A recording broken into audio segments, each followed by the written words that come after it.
Brought her into my nursery at home where we have like oxygen bubble. Sally came to me from a breeder that couldn't take care of her any longer.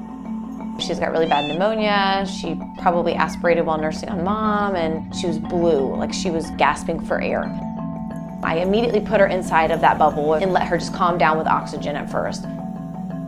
And maybe after about 30 minutes of her being in there, her color changed. She was back to pink, but you could still see that she was struggling to actually intake enough oxygen. She was completely oxygen dependent. We couldn't take her out of the oxygen chamber at all. She was just our little bubble girl.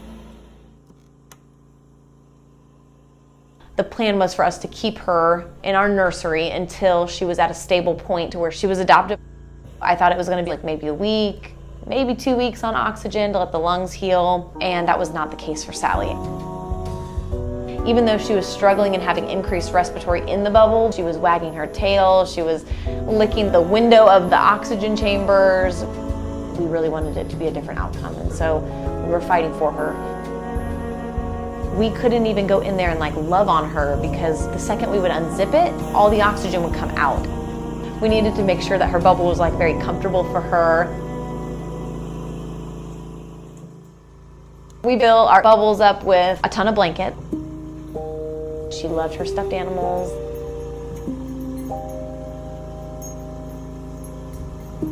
As she grew, she became more playful. You're a bad girl. You're a bad girl. So she could see out, and you could tell she would always be watching you because wherever we were, we brought her bubble so that she could like see what we were doing. Then one day she started like pawing to come out. And so I kind of unzipped it to see what she would do. And she just walked out. She was just kind of like looking around like, oh wow, there's like something outside of my bubble. But then quickly realized she couldn't breathe. So I had to put her back into the bubble. But that didn't stop her from wanting to continue to try.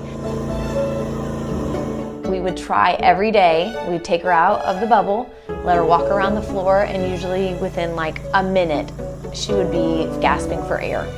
So we would put her back into the bubble. Was it good? Oh, is it comfy? And we'd zip her back up and let her calm down, and then she'd be fine again. The doctors told us just to keep strengthening her lungs. So we would do that every day. Take her out.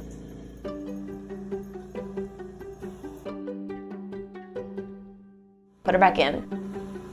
Over weeks, we extended that period of her being out of oxygen by just like 30 seconds to a minute.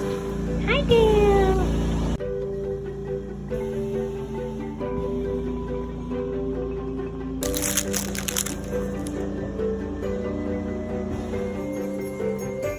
As she was growing, she was getting too big for this chamber that we have. So we had to like get creative and build her a larger enclosure. We built out of our plexiglass kennel, and we made it to where it would still have adequate oxygen flow, and it was big enough for her to like run around in. She could now exercise her lungs in oxygen without just sitting in one little chamber. It was big enough for us to like climb in, play with her, and she would light up when we would go in there with her. She would come out. She would know when she needed to go back into the oxygen chamber.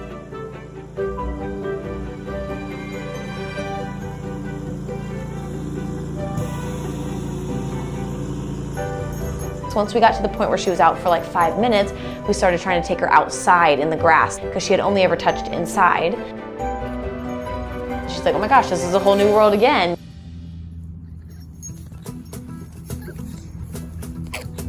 She didn't do very well outside. She was just like, okay, whoa, my lungs. So I put her back inside.